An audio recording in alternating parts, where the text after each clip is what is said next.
오늘 어른 수업 시작하겠습니다. 안녕하세요. 오늘의 어른 수업은 34번째 시간입니다. 오늘의 주제는 비워야만 채울 수 있습니다 라는 주제입니다. 우리가 양손에 떡을 쥔 채 무엇인가를 새롭게 얻을 수는 없어요. 그리고 양손이 벼 있어도요, 양손에 똥이 묻어 있잖아요. 그러면 좋은 걸 가질 수가 없어요. 가져가야 버리게 되어 있어요. 그래서 손에 쥐고 있는 걸 놓고 손을 깨끗이 씻어야, 그래야 가지고 싶은 그것을 온전히 가질 수가 있습니다. 우리의 삶을 보면 뭔가 인테리어 같은 느낌이에요. 어릴 때는 빈 공간이잖아요.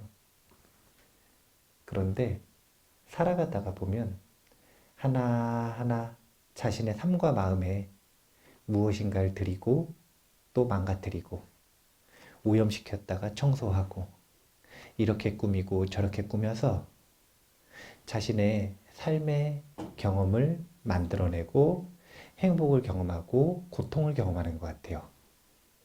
부처님한테 찾아와서 많은 사람들이 하는 질문은 뭐였냐면, 어떻게 그 마음을 잘 꾸미면 고통에서 벗어나 행복할 수 있습니까? 이것이었어요.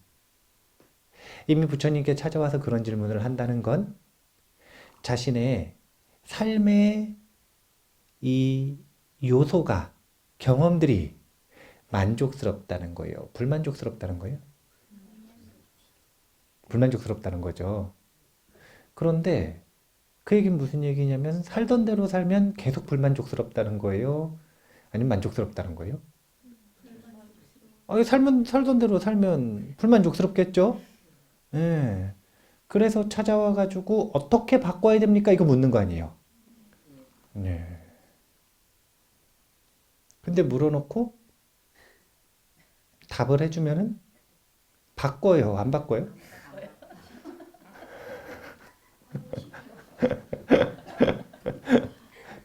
물어놓고 답을 해주면 잘 안 바꾼단 말이에요. 예. 그러면 어떻게 되느냐? 업대로 산다. 그냥 살던 대로 살아가는 거예요. 제가 설법을 하면서 몇 번 기억에 남는 설법들이 있는데, 그 중에 한 번이 저기 봉은사에서 했었던 설법이에요. 그때 한 1300명, 1500명 사람들이 왔었어요. 거사님들이 엄청 많았거든요. 근데 이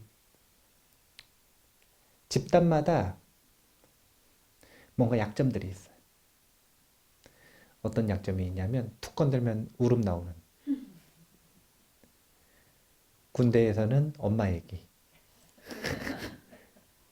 군인들한테 엄마 얘기하면 울어요. 근데 제가 그때 보고 안 게 있어요. 불자들은 어떤 얘기에 약하냐면요, 스승이 있는가 이 얘기하면 눈물을 흘리는 분들이 많더라고요. 왜 그럴까요? 아니요, 없으니까. 없으니까. 없으니까. 너무나 바랬지만 없으니까. 왜 없게 됐는가? 그 얘기를 오늘 하려고 한 거예요. 왜 없고, 또는 있었는데 왜 지금은 없게 되었는가? 그 얘기를 해보려고 하는 거예요. 결론은 다른 게 아니라 비우지 못했기 때문에. 비우지 못했기 때문에. 자비도량참법에 보면은요, 부처님께서 사람과 사람과의 관계를 은결과 원결로 표시를 합니다. 어떤 사람과의 관계는 은혜로 묶인 관계, 은결. 어떤 사람과의 관계는 원한으로 묶인 원결. 그런데 원한으로 딱 맺히기 좋은 관계, 원결이 딱 맺히기 좋은 관계가 두 가지 관계를 대표적으로 꼽으시는데 부처님께서 첫 번째는 가족이에요. 친족. 친족이 가장 원한 맺기가 좋대요. 우리는 사기친 사람 그 사람하고 원한 맺기 좋을 것 같죠? 근데 그 사람보다 원한 맺기 훨씬 좋은 건 친족이랍니다. 그 다음 두 번째 원한 맺기 제일 좋은 건 스승과 제자 간의 관계래요. 근거들이 다 있어요. 자, 한번 생각을 해보세요. 원한을 맺으려면 자주 봐야 돼요? 가끔 봐야 돼요? 자주 봐야죠. 같이 보내는 시간이 많아야 되죠. 누구랑 제일 많이 보내요, 시간을? 가족이랑 보내니까 이 절대적으로 원한을 맺을 수 있는 가능성, 기회가 많은 거예요. 둘째, 예의를 차리면 원한을 맺을 가능성이 높을까요, 낮을까요? 근데 가족끼리 예의를 좀 차려요, 안 차려요? 안 차리죠? 그러니까 시간도 많고 가능성도 많고 기회도 많고 예의도 없으니 원수 맺기가 딱 좋은 거예요.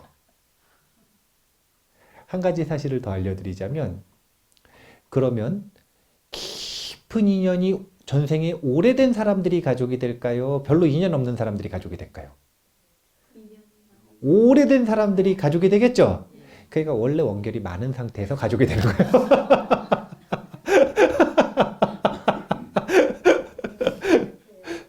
아니 근데 한번 주변을 잘 봐보세요.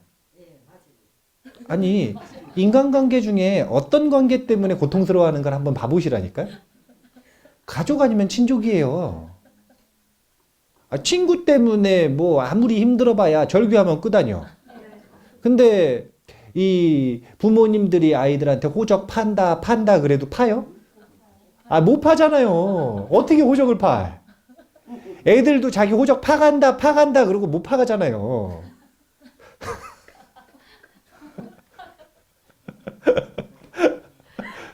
이게 아주 질긴 인연이라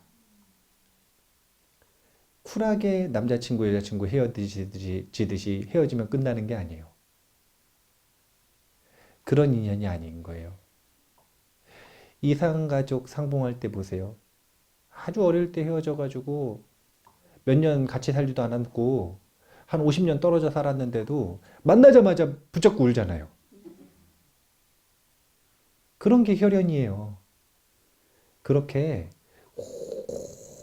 오래 아주 질기게 아주 복잡 다단하게 묶여있는 관계가 바로 혈연입니다. 그런데 우리가 그 혈연에서 최선을 다하지 않는 거예요. 서로 존댓말 쓰고 상대를 위해주고 상대를 존중해주고 항상 새로운 리프레시 효과를 가질 수 있게 최선을 다해주고 이러면 관계가 좋을 텐데 은혜가 살아나기 때문에 원한의 측면만 얘기했지만 분명히 은혜도 서로 많거든요.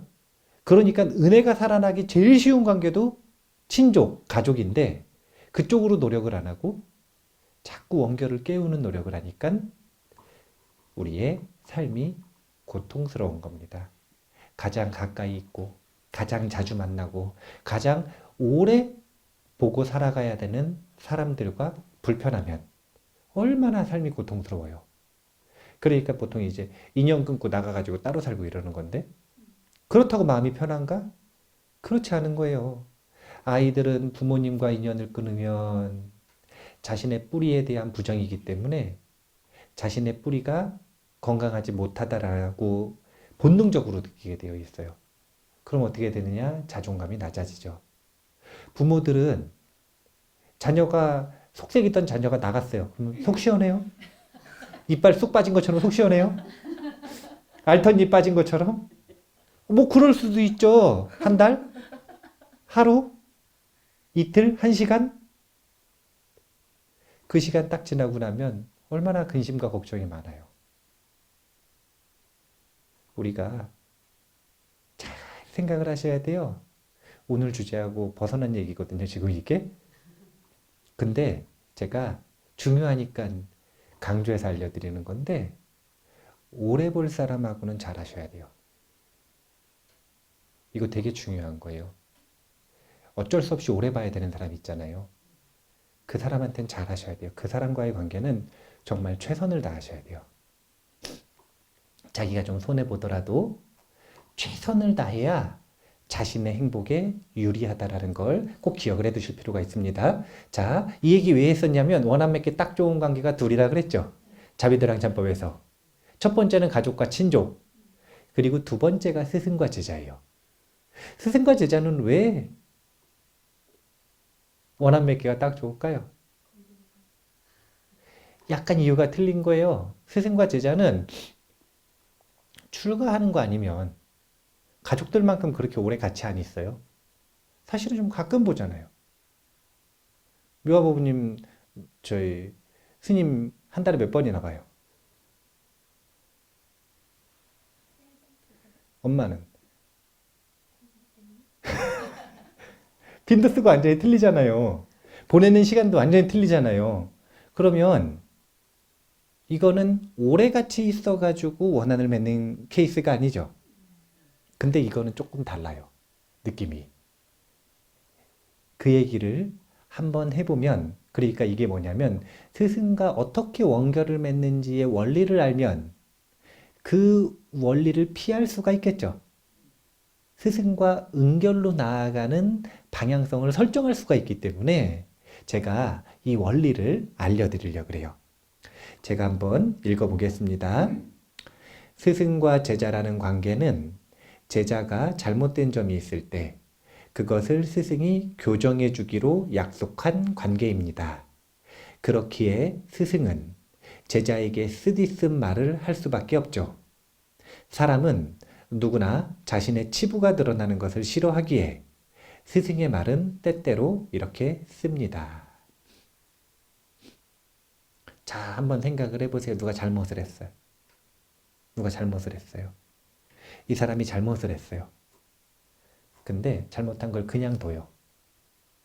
그러면 이 사람과 이 사람이 스승과 제자의 관계일까요? 아닐까요? 예, 친구나 아는 사람은 될지 모르지만 친구나 아는 사람은 잘못된 게 있어도 말해줄 의무가 있어요, 없어요? 없죠. 예, 그건 의무는 아니잖아요. 예, 말해주면 좋죠. 관계가 만약에 그런 관계라면 그런 걸 납득할 수 있는 관계라면 말해주면 좋죠. 그런데 꼭 말해줘야 되는 의무는 없는 거예요.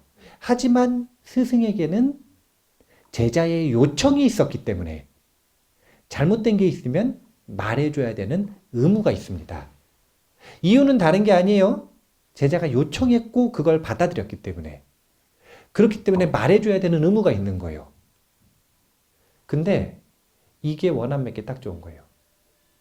이유는 사람들은 자신의 잘못된 점을 들키는 걸 싫어해요. 마음의 준비가 되어 있을 때가 있어요. 그럴 때는 그 사람 말이 잘 들리고, 아이고, 바꿔야겠다, 이런 마음이 금방 생기고, 아이고, 바꿔야지, 그리고 금방 바뀌기도 하고. 그런 경우가 있어요, 없어요? 있죠? 예. 네. 그런데 마음의 준비가 안 돼 있을 때는 밑도 끝도 없는 저항심, 밑도 끝도 없는 반발, 그냥 짜증나는 거. 이게 원한 맺기가 딱 좋은 거예요. 근데 남들보다 스승과 제자 간의 관계가 더 원한을 맺기 좋은 이유는 뭐냐면 친구가 그랬어요. 친구가 쉽게 얘기하면 말도 안 되는 조언 자기한테 하는 거예요. 자기 생각하기에. 그럼 친구한테 화낼 수 있어요, 없어요? 있죠. 근데 스승이 조언을 하는 거예요. 화낼 수 있어요, 없어요? 없죠. 이게 문제인 거예요. 이런 관계의 특징. 그럼 어떻게 되냐면 그렇게 생기는 부정적인 감정들을 숨기죠. 이걸 해결할 수가 없는 거예요. 이게 쌓이면 어떻게 되느냐? 찢어지는 거죠. 찢어지는 거죠.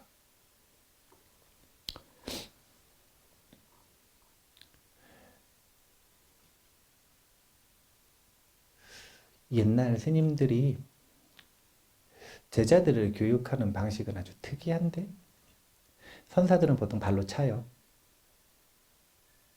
발로 찬다는 게 진짜로 발로 차는 거. 우리나라 선사들은 아주 폭력적이었거든요.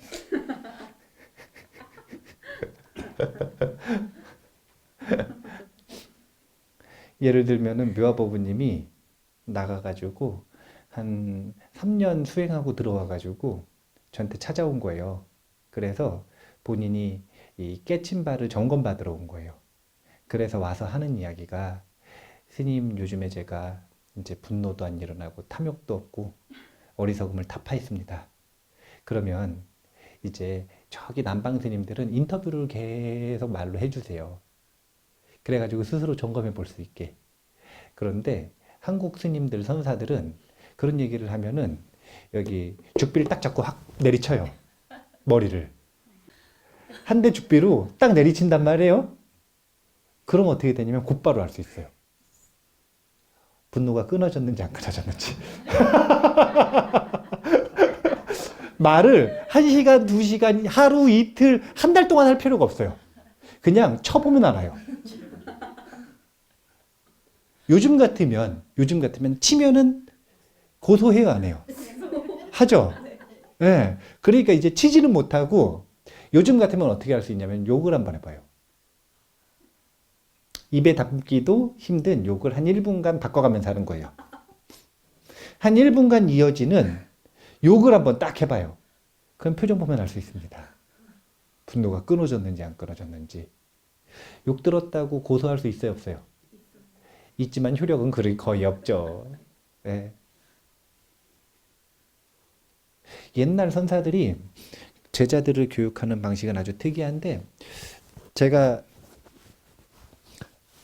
들었었던 또 굉장히 특이한 교육 방식 중에 하나가 뭐냐면은 무조건 반대로 말하기가 있어요. 제자가 들어옵니다. 그러면 제자의 말에 무조건 반대로 말하는 거예요. 재밌겠죠? 네. 어떻게 하는 거냐면은 저녁 준비할까요? 하지 마.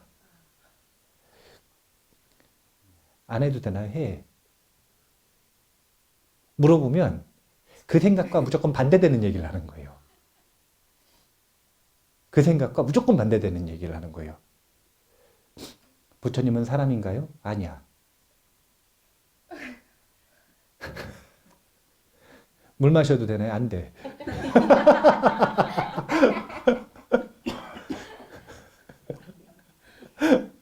물어보면은 같이 살면서 물어볼 때마다 무조건 반대되는 얘기를 하는 거예요.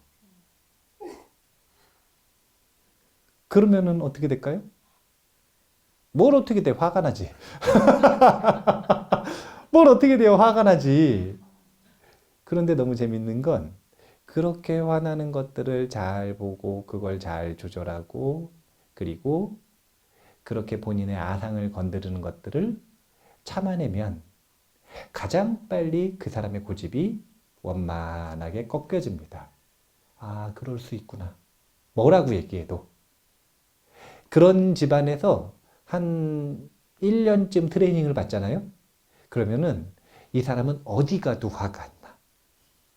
왜냐하면 자기 주장을 세우지를 않고 세상에 절대적으로 옳은 주장은 없다라는 걸 완벽히 체득했기 때문에요. 우리가 스승과 제자의 관계라고 하는 건 어떻게 보면 이제 부정적으로 표현을 할 때는 사실은 좀 뭔가 지적하고 뭔가 좀 딴지 걸고 부정적으로 느낄 때는 그렇게 느껴질 수도 있는 관계인 거예요. 그걸 받아들일 수 있을 때는 감사하게 본인의 잘못된 점을 고쳐주는 관계인 거고 그렇지 않을 때는 딴지 거는 관계가 될 수도 있다. 그래서 뭔가 마음의 준비가 되어 있을 때는 잘 받아들이다가 마음의 준비가 안 되고 버거워지기 시작할 때 꼭 이런 표현을 합니다. 뭐라 그러냐면 딱 말하잖아요. 무엇인가 잘못된 마음을 얘기하잖아요. 그럼 이렇게 표현합니다. 스승님, 전 그런 마음을 가진 적이 없습니다. 무슨 말 하시는지 정말 모르겠습니다. 이런 말을 꼭 해요. 이런 경우엔 둘 중 하나인데 정말로 깨어있음의 힘이 부족해서 자신이 일으킨 마음을 모를 수도 있고 그것이 아니라면 그저 자신의 마음을 외면하고 싶은 것입니다. 외면하고 싶은 두려움과 오만에 휩싸인 마음을 해결하지 못하는 한 그 스승과 제자의 관계는 시한부 판정을 받은 것입니다. 이제 끝나가는 거예요. 왜냐하면 관계의 본질이 흐트러졌기 때문에 더 이상 말할 수 없는 관계가 되는 거예요. 그러면 그 스승과 제자의 관계는 시한부 판정을 받은 것이다. 봐보세요. 우리가 무엇인가 잘못 행동하는 게 있죠. 이걸 업이라 그래요. 이것 때문에 뭐가 생기면 고통이 생겨요. 사람들은 고통스러우니까 어떻게 했냐면 어떤 행동이 잘못됐는지 고쳐달라고 했단 말이에요. 그러면 어떤 행동이 잘못됐는지 고쳐달라고 이야기하니까 고쳐야 될 걸 얘기를 해준단 말이에요. 근데 어떤 행동이 특정한 행동이 잘못된 게 명확하게 보일 때 이야기해 주시기도 하고 그게 아니라 이 잘못된 행동은 뭐로부터 나오냐면 번뇌로부터 나와요. 잘못된 마음. 그래서 잘못된 마음이 딱 감지될 때 얘기해 주시기도 해요. 그런데 고치고 싶은 사람 입장에서, 제자 입장에서 이 마음이 보일 때도 있고 안 보일 때도 있겠죠. 그래서 정말 모를 수도 있는 거예요. 그런데 명확하게 보이는 자기 행동, 자기도 알고 있어요. 그런데도 저런 말을 한다면 그거는 외면하고 싶고 안 고치고 싶다라는 거죠.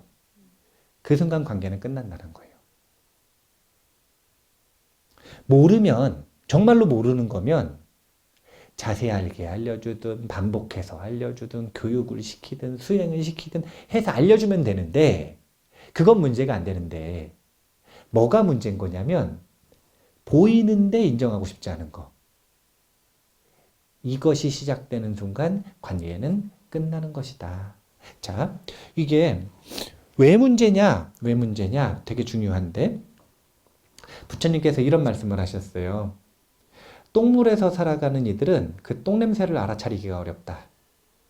그들에게는 공개이기 때문이다. 하지만 한 번이라도 똥물에서 빠져나와 몸을 깨끗이 했던 사람은 다시는 똥물에 들어가고 싶어 하지 않는다. 똥물에서 살아가는 사람은요, 똥냄새가 나는지 몰라요. 정말로 그래요. 똥물에서 살아가면 똥냄새가 나는지 몰라요.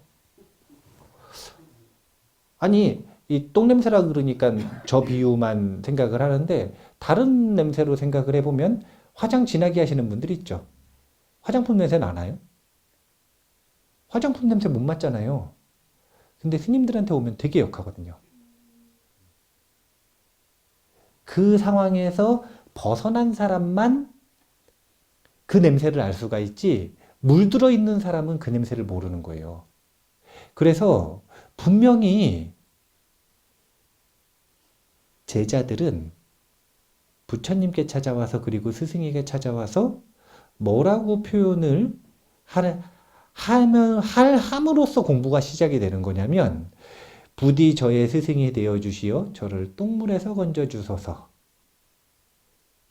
이 똥물이 무엇인지는 각자가 다 다르겠으나 자신의 상황이나 자기가 고치고 싶은 마음이나 자기가 잘못된 습관이라고 가지고 있는 습관이나 그게 무엇인지는 모르겠으나 분명히 자신이 아주 익숙하게 물들어 있는 그 상황에서 자기를 건져달라고 그렇게 해서 시작된 관계가 스승과 제자와의 관계라는 거예요. 그런데 안타깝게도 그건 분명한 사실이에요. 자기가 한 번이라도 거기서 나와보지 않으면 자기 냄새를 알 수가 없다는 거예요. 그런데 이미 거기서 나와 있는 사람은 아주 그 냄새가 역하게, 아주 강렬하게 조금만 나도 알아차릴 수 있을 만큼 쉽게 감지가 된다는 거예요. 이게 감지가 돼야 그 냄새를 빼줄 수가 있을까요? 감지가 안 돼야 빼줄 수가 있을까요? 감지가 안 되는 사람한테 가가지고 똥냄새 빼달라 그러면 잘못 간 거예요. 스승을 잘못 찾아간 거예요. 그러니까 쉽게 얘기하면 뭔가를 배우러 갔는데 그 사람이 자신을 교정해 주기 위해 무엇인가 많이 지적해 주고 많이 말해 주면 그것이 이 교육의 이 성과가 잘 날 수 있는 조건이라는 거예요. 그런데 무관심하고 전혀 잘못된 걸 얘기해 주지 않고 그러면 이건 이 교육의 성과가 잘 날 수가 없는 환경이기 때문에 거기가 편안할 수는 있지만 자신을 바꾸기에는 어렵다라는 거예요. 스승과 제자의 관계를 맺었다면. 그래서 조금은 스승과 제자의 관계는 어때야 되는 거냐면 불편해야 되는 거예요. 너무 편하면 교육이 안 된다라는 거 기억을 잘 해두셔야 됩니다. 스승의 마음은요. 스승은 다른 욕심이나 의도가 있는 거 아닙니다. 단지 그냥 제자의 요청에 의해 때때로 무엇이 똥물이고 어떻게 빠져나오는지를 그 요청에 대해 응답해 줄 뿐입니다. 하지만 똥물에 코를 박고 살아가는 제자는 그 스승의 가르침을 도저히 이해할 수도 받아들일 수도 없다라는 거죠. 이런 기간, 이게 뭐냐면 청정해지는 기간은 제자가 가진 마음의 청정함에 따라 달라진다라는 거예요. 제자가 가진. 그래서 티베트 불교에서 보면은 이 티베트 불교에서 불교를 배워나가는 그 전체 과정을 이렇게 집대성에서 한 권의 책으로 만들어 놓은 게 있거든요. 이제 보리도 차제론이라고 하는 논서인데 맨 첫 번째 뭐부터 나오냐면 법문 듣는 방법부터 나와요. 왜냐면 법문을 들어서 법문에 의지를 해야 자신을 바꿀 수가 있으니까. 그런데 법문을 듣는데 그러니까 가르침을 받는데 잘못된 유형 세 가지 유형을 얘기합니다. 첫 번째는 이제 잘 듣는다라는 건 마음의 그릇에 받아들이는 거죠. 그런데 어떤 사람은 그릇을 엎어놓은 사람이 있대요. 가르침이 하늘에서 내리는 비라면 그 비를 받아야 되는데 자기 그릇을 엎어놓고 있는 거예요. 이런 사람은 하늘에서 내리는 비를 받을 수가 있나요, 없나요? 없죠? 이런 사람이 어떤 사람이냐면 아예 오만함 때문에 귀를 닫고 있는 사람. 두 번째는 이런 사람도 있대요. 하늘을 온전히 향해 있어요. 깨끗하게. 그런데 바닥에 구멍이 뚫려 있는 거예요. 그래서 들을 때는 그러다가 문 열고 나가는 순간 다 잊어버리는 거예요. 바닥에 구멍이 뚫려가지고 전혀 담기지가 않고 흘러내려가는 거예요.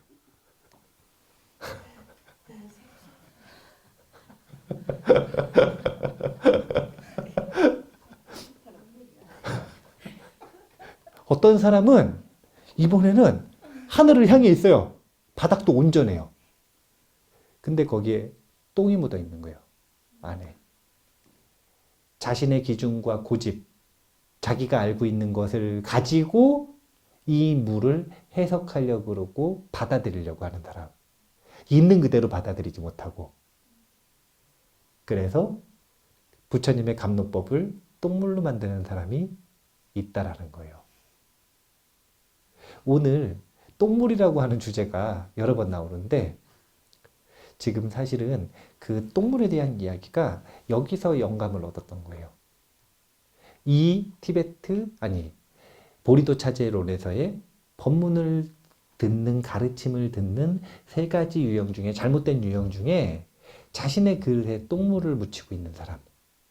이런 사람이 되면 스승과의 원결을 끊을 수가 없고 스승을 평생 찾을 수 없다라는 것. 이 얘기를 하고 싶은 거예요, 지금. 그래서 스승의 마음이 그런데 그 똥물 중에 가장 강력한 똥물이 오만의 똥물이에요.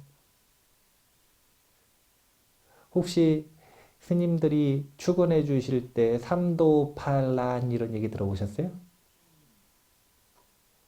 팔란, 8가지 어려움이죠. 이게 무슨 어려움이냐면 사실은 원래는 불법을 만나기 어려운 인연들 8가지를 얘기를 하는 거예요. 불법을 만나서 불법을 진심으로 받아들이는데 어려운 8가지 조건. 근데 판란 중에 하나가 뭔 줄 아셔요? 너무 똑똑한 거. 너무 똑똑한 거. 너무 똑똑하면 자연스럽게 뭐가 따라갈까요? 오만함이 따라가죠. 이 오만함이 바로 판란 중에 하나입니다. 자기가 너무 똑똑하기 때문에 부처님한테 귀의하지 않고 가르침을 받아들일 생각이 없는 거예요. 자기가 할 수 있다라고 생각을 하는 거예요. 자기가 알고 있는 거로 충분하다고 생각을 하는 거예요. 이 오만의 똥물을 치우지 않으면 우리의 삶은 바뀌지가 않아요. 다시 한번 처음에 했었던 질문을 해볼까요? 자, 지금까지 살던 대로 살아서 삶이 불만족스러우니까 무엇인가 바꾸려고 찾아왔어요. 그래서 자신을 이 상황에서 건져주소서 하고 관계를 맺었단 말이에요. 부처님하고 맺든 스승하고 맺든. 그래 놓고 말을 안 들어요. 그럼 바뀌어요, 안 바뀌어요? 분명한 건 말을 잘 듣고 배워서 무엇인가를 바꿔낼 때 자신의 경험이 바뀌겠죠. 근데 이 오만함은 그것 자체를 원천적으로 막아버리는, 완전히 막아버리는 그런 역할을 하기 때문에 가장 큰 장애라고 볼 수가 있습니다.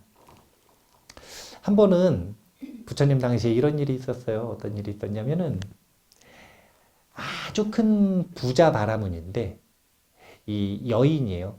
여자 바라문이 자신들의 하녀들을 다 데리고 놀러 갔어요. 어디 놀러 가면 자기 산에. 자기 산에 피크닉을 갔어요. 아주 부자예요. 근데 그 산에 이제 수행자들이 가끔 와가지고 수행을 하고 가는 나무가 있었단 말이에요. 이제 그 나무에 이 부처님의 제자 중에 아주 유명한 이 장로 스님이 거기 앉아가지고 수행을 하고 있었어요. 근데 이제 한번 잘 생각을 해보세요. 하인들이 피크닉을 갔는데 이 주인 바라문하고 같이 있는 게 피크닉다워요. 주인 바라문이 빠져주는 게 피크닉다워요. 그러니까 요 바라문이 좀 똑똑해. 그래가지고 자기 산에 놀러 가가지고 하인들끼리 놀라 그러고 자기는 슬쩍 빠진 거예요. 그런데 하인들이 놀지는 않고 놀다가 요 수행자를 딱 봐서 수행자한테 가가지고 질문을 하고 법문을 들은 거예요. 그러니까 그 법문을 다 듣고 나서 하인들이 얼굴이 환해진 거예요. 너무 좋아가지고. 그래서 이 주인 바라문이 하인들이 잘 놀고 있나 이제 그만 놀 때가 돼서 데리러 왔단 말이에요. 얼굴을 보니까 너무 환해서 이렇게 얘기하는 거예요.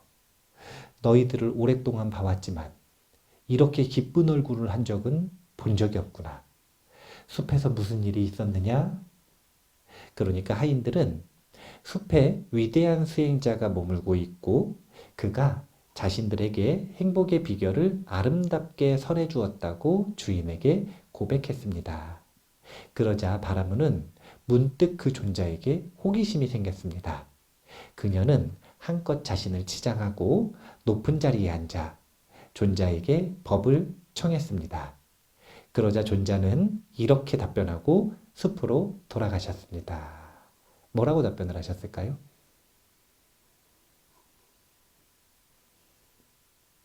뭐라고 답변을 하셨을 것 같아요?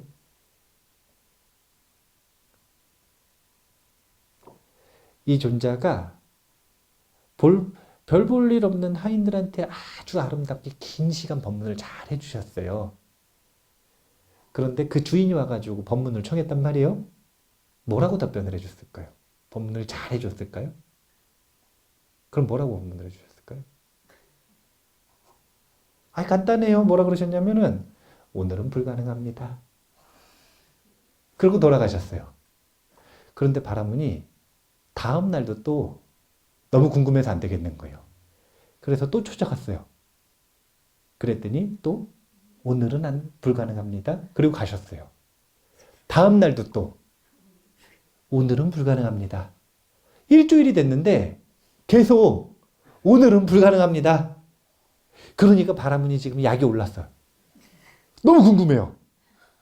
하인들은 얼굴이 훤해졌는데 그동안 왔다 갔다 하면서 보니까 불자들이 얼굴이 다 훤해져서 나오는데 자기만 법문을 안 해주는 거예요. 그래가지고 너무 약이 올라가지고 옆에 있는 불자한테 물어봤어요. 아니 저 스님은 당신들한테는 그렇게 아름다운 법문을 해주고 왜 나한테는 법문을 안 해줍니까? 그러니까 불자가 이렇게 슬쩍 보더니 그런 태도로는 안 된다는 거예요. 아주 자신을 한껏 치장하고 하이힐 신고 요즘으로 치면 그렇죠. 미니스커트 입고 그리고서 스님 나무에 앉아 있는데 높은 요 의자에 앉아가지고 법문을 청하고 있는 거예요.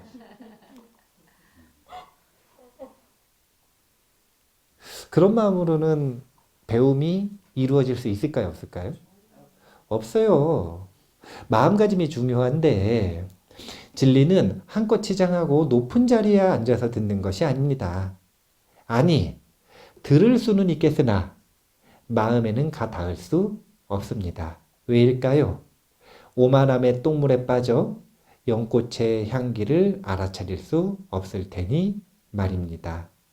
오만함은 똥물입니다. 자신의 마음 그릇에 이것을 가득 채우고서 스승의 감로수와 같은 가르침을 받아들일 수는 없습니다. 한번 잘 생각을 해보세요. 나중에 한번 실험을 해보시든지 똥을 싸가지고 바가지에다 받아요. 그 다음에 거기다 코를 박아요. 이렇게 박고 있는 거 이렇게 그 있잖아. 물바가지에다가 이렇게 박듯이 이 똥을 싸가지고 거기다가 코를 이렇게 박고 있는 거예요. 예? 예. 똥똑이 이렇게 박고 있어요. 이렇게. 그렇게 한 10분쯤 뺐다 넣었다 한 다음에 연꽃을 코에다가 이렇게 갖다 대보세요. 냄새가 나나? 안 나요. 완전히 마비돼서. 똥 냄새를 이길 게 없어요. 똥 냄새를 이길 게 없어요. 향수를 여기다 콧구멍에다 뿌려봐요. 아무 냄새도 안 나요. 똥 냄새 때문에. 똥 냄새 사라지는데 얼마나 오래 걸리는지 몰라요. 번뇌가 얼마나 지긋지긋한지 우리가 똥에다가 코를 박고 있는 것보다 더 우리에게 큰 후유증을 남기는 게 바로 번뇌예요. 이게 얼마나 지긋지긋한지를 보조국사 진울 스님은 뭐라고 표현을 하셨냐면 보조국사 진울 스님이 화엄경을 보다가 정예결사 하시면서 화엄경을 보다가 깨달음을 얻으셨단 말이에요. 어느 순간 깨달음을 얻으셨어요.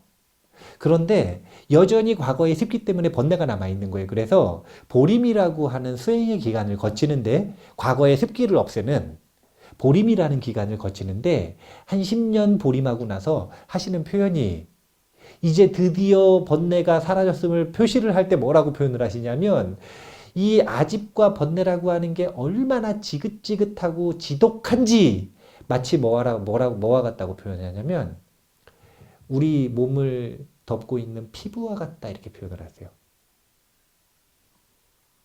얼마나 나하고 밀착하게 연관되어 있으면서 벗기기가 어려운지 마치 피부처럼 우리한테 딱 달라붙어 있는 게 바로 번뇌란 말이에요. 그리고 이 번뇌는 이성과 신심과 선한 마음을 마비시켜버려요. 그 오만함의 똥물에 코를 박고 있는 한 부처님의 감로수가 마음에 들어갈 리가 없습니다. 그래서 스님들의 계율에 그게 있는 거예요. 이제 한국 스님들 같은 경우에는 큰 중대한 계율들 말고 작은 계율들은 중생을 위해서, 포교를 위해서 가끔 작은 계율들 같은 경우에는 크게 신경을 안 쓰시기도 하는데, 저 티베트 불교 스님들 같은 경우에는 이런 작은 계율들까지도 아주 중요시 여기는데, 그 중에 하나가 뭐냐면, 티베트 불교 스님들은 설법을 딱 하려고 하시잖아요. 그럼 무조건 일단 의자를 하나 드려야 돼요. 자리를 만들어 드리지 않으면 설법을 못 하세요. 계율에 어긋나서. 같은 높이의 자리에선 설법을 못 하게 되어 있어요. 계율상. 듣는 사람이 더 높은 자리에 있으면 당연히 못 하고요. 같은 데 앉아 있어도 설법을 못 하시게 되어 있어요. 그래서 왜 설법을 안 해주시냐고 해달라 그러면 무슨 뜻인 거냐면 계율 깨라는 얘기인 거예요. 계율상 높은 자리를 드려야 설법을 할 수가 있어요. 왜 그럴까요?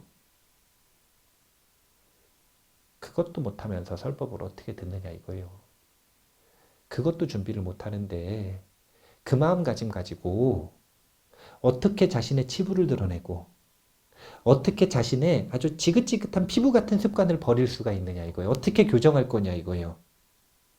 어떻게 자신의 고통에서 구해달라는 이야기를 그 성의 없는 마음으로 하느냐 이거예요.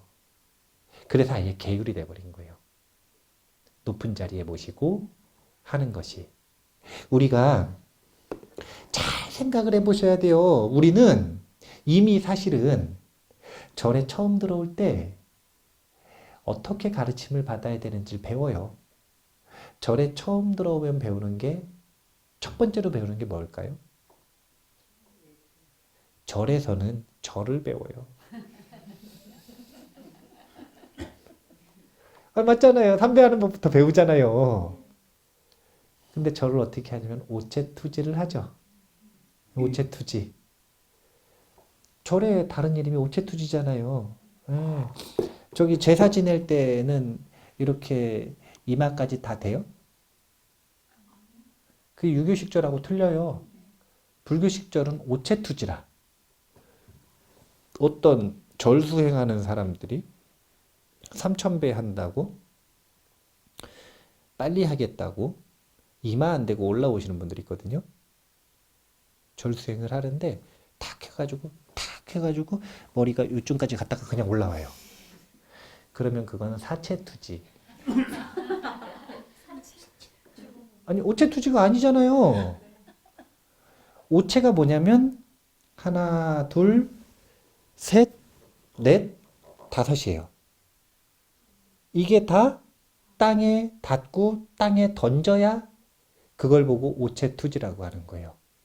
그러면 무릎 2개, 팔꿈치 2개, 그리고 이마 중에 가장 중요하게 닿아야 되는 데가 어딜까요? 네.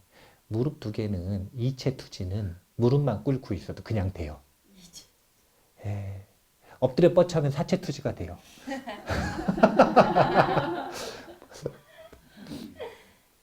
근데 그 모든 것들과 차별을 만들어내는 건 이마. 그리고 가장 중요한 의미가 있는 것도 이마예요. 왜냐하면 우리의 신체 중에 가장 높은 곳이 어디예요? 이마가 아니라 정수리인데 오체투지할 때 정수리를 박을 수는 없잖아요. 그러면은 그거는 고난이라 고난. 그거는 수행이 아니라 그 얼차려. 얼차려 중에서 너무 어려워요. 팔꿈치도 돼야 돼, 무릎도 돼야 되지, 머리까지 돼야 되면은 이게 신체 구조상 안 되잖아요. 그러니까 신체 구조상 닿을 수 있는 곳 중에서 가장 높은 데가 이마가 되는 거예요. 그래서 이마를 땅에다 대는 겁니다. 그런데 오체투지할 때 오체를 정확하게 땅에다가 던지면서 이마는 원래 어디다 대는 거냐면, 원래 인도 그리고 불교에서는, 불교가 인도 건 아시죠? 메이드 인 차이나가 아니에요. 메이드 인 코리아도 아니고 메이드 인 인디아. 예. 인도 그 불교 문화에서는 이마를 어디다가 대는 게 오체투지냐면 스승의 발등에다 대는 게 오체투지의 본래 모습이에요. 스승의 발등에다가 자신의 이마를 대는 거예요. 그렇게 스승을 존경하는 표시를 하는 겁니다. 이게 어떤 의미가 있는 거냐면요. 나의 가장 높은 의식이 당신의 가장 낮은 의식보다 낮다는 거예요. 그렇기 때문에 내 의견과 당신의 의견이 다를 때 내 의견을 고집하겠다는 거예요. 당신의 의견을 받아들이겠다는 거예요. 그렇게 하지 않으면 삶은 바뀌지 않는다. 우리가 바보 같은 사람들 아니죠? 아무나 스승으로 모시고 아무나한테 귀하는 거 아니잖아요. 많이 따져봤으면. 이것저것 재보고 따져보고 정보도 찾아보고 간도 보고 검증하는 과정도 거치고 그 다음에 귀의하는 거 아니에요. 그래서 선택을 했으면 온전히 자신을 숙일 줄 알아야죠. 그렇게 해야 삶이 바뀌지. 안 그러면 바뀔 일이 없어요. 그냥 어제가 오늘 같고 오늘은 내일 같고 올해와 내년이 똑같고 내년과 10년 뒤가 똑같을 거예요. 사실은 똑같으면 다행이죠. 똥물은 흐르거든요. 점점 더 안 좋게. 그래서 내년이 올해보다 안 좋을 거고 후년은 내년보다 더 안 좋을 거고 그 흐름을 타는 한, 그 흐름에서 역행하지 못하는 한 우리가 삶을 바꾸고 싶으면 자기 혼자서는 역부족이라는 걸 아셔야 돼요. 지금까지 해봤잖아요. 몇 년 동안 해봤니?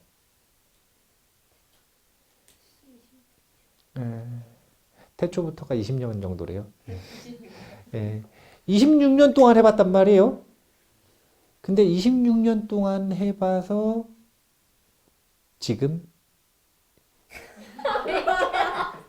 이 표현을 하려고 그랬는데 좀 미안해서 이게 공통으로 적용되는 건데 26년, 30년, 40년, 50년, 60년, 70년 해서 이 모양, 이 꼴이라.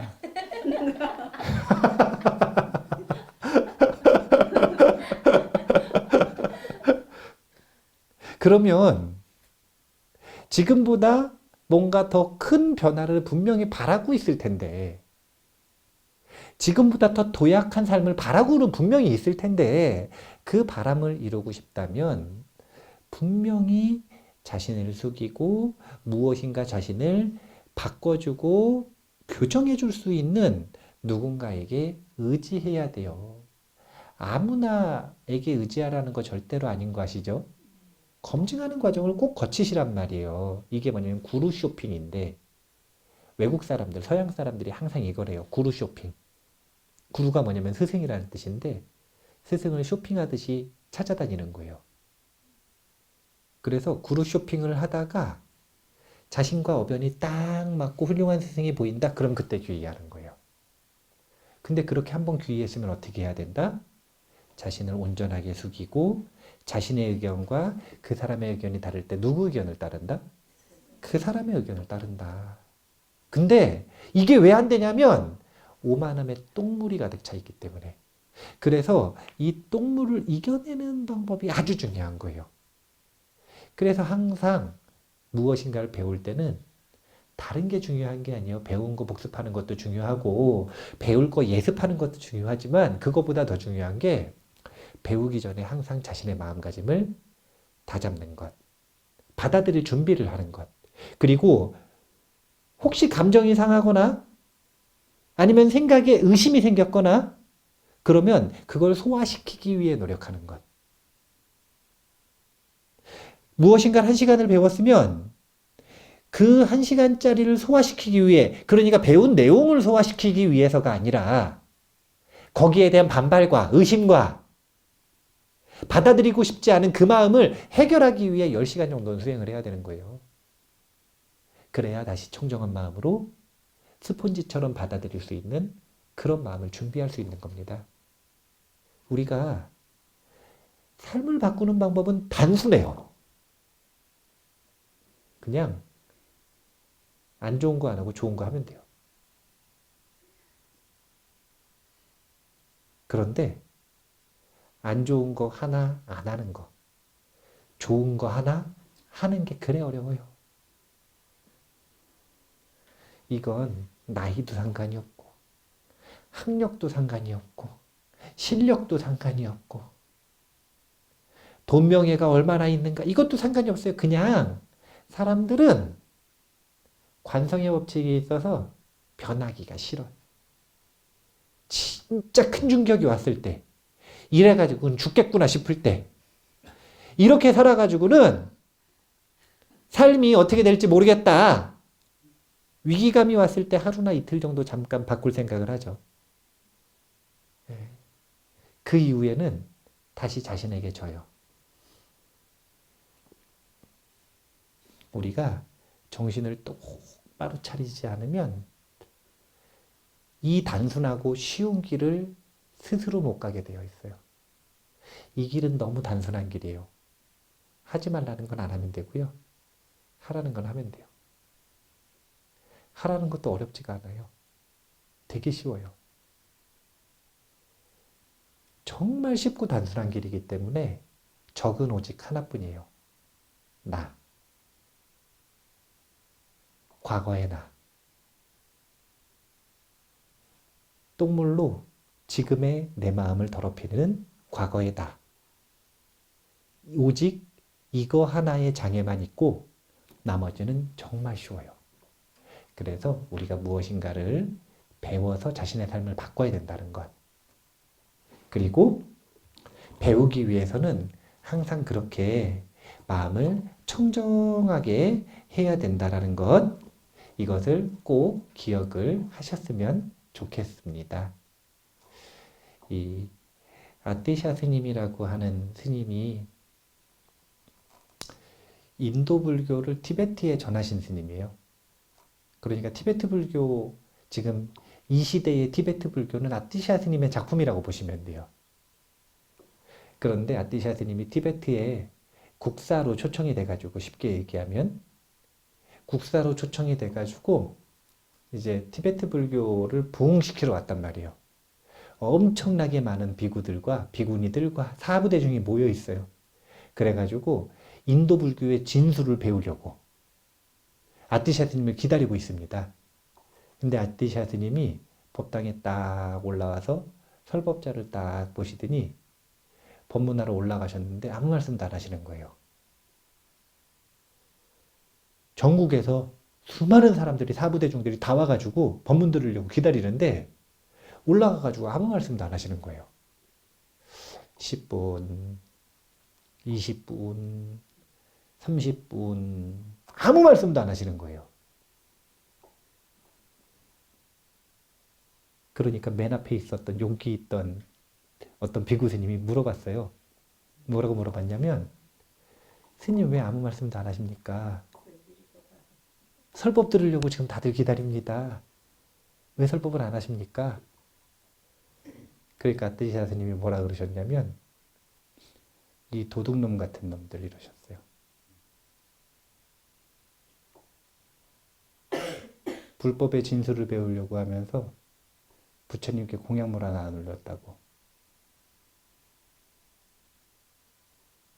그리고 내려가셨대요. 그러니까 다음날 이 천장까지 닿게 공약물을 사무대중들이 천장까지 닿게 자기가 준비할 수 있는 최선의 정성스러운 마음을 가지고 공약물을 준비해서 공양을 딱 올려놨더니 그제야 아티샤 스님이 마음의 준비가 됐구나 싶으셔서 법문을 하셨다 그래요.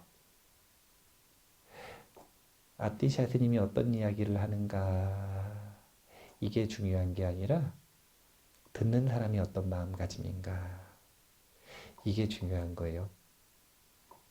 우리 절에 있는 어떤 법부님이 지금 티베트 이 불교 이 수장이죠. 달라이라마 존자가 한국인들을 위한 법회를 최근에 하셨대요. 그래서 인도 갔거든요. 근데 가서 하는 이야기는 뭐냐면 반야신경 배우러 왔는데 원빈 스님 얘기하시는 거 달라이라마 스님이 하신대요. 그 얘기는 무슨 얘기냐면 내용은 같다는 거죠. 예. 그런데 이상하게 보면은 이 저하고 공부하실 때 공부하시는 분들이 느끼지 못하는 그런 감동을 달라이라마 존자한테 공부를 배우면 받아요. 왜 그럴까요? 달라이라마 존자가 뭔가 특별한 힘이 있어서 뭔가 훨씬 더 도력이 높아서 아니면 뭔가 더 숨겨진 이야기를 해주셔서 물론 당연히 그런 게 있겠죠. 당연히 있겠죠. 그런데 너무 웃긴 게 뭐냐면요. 멀리서 오신 분들이 정성스럽게 들어요. 그게 사람 마음이에요. 비싸게 돈 주고 와서 듣는 사람들이 훨씬 정성스럽게 들어요. 그게 사람 마음이에요. 무엇을 듣는가 보다 어떻게 들을 것인가 이걸 한번 고민을 꼭 해보셨으면 좋겠어요. 너무 쉽게 얻으려고 하기보다는 가치 있는 걸 얻으시려면 좀 어렵게 정성스럽게 마음을 잘 준비해서 그렇게 부처님법을 귀하게 받아들이셨으면 좋겠다라는 생각을 합니다. 오늘 스승과의 관계에 대한 이야기를 했습니다. 이거 정말 중요합니다. 정말 중요해요. 한번 스승과의 관계가 틀어지면 이번 생에는 다시는 다른 스승과 관계를 못 맺는 경우들이 많아서 그래요. 한 번, 두 번 이렇게 틀어지잖아요. 그럼 다른 스승과 관계를 못 맺는 경우가 많아요. 그래서 그 오래됐다는 불자들이 스승 얘기하니까 우는 거예요. 절실히 필요하지만 용기는 안 나는 거예요, 이제. 과거에 맺었었던 그 원한의 관계 때문에. 우리가 아까 가족과의 관계에서도 이야기했지만 오래 볼 인연, 그리고 자신의 삶을 바꾸기 위해 중요한 인연에는 정말 더욱 신경 써서 최선을 다하셔야 돼요. 물론 가벼운 인연에도 최선을 다해야겠죠? 근데 그것보다 더 뭔가 선택과 집중을 한다면 오래 볼 인연, 그리고 중요한 인연에는 더 신경을 써서 잘 그 인연을 가꾸어 나가는 노력을 할 때 우리의 삶이 좀 더 행복으로 가까워지지 않을까 라는 생각을 합니다.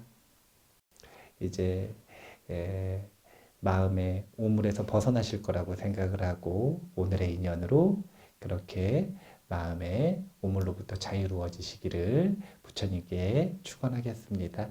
오늘 이만 마치겠습니다. 감사합니다.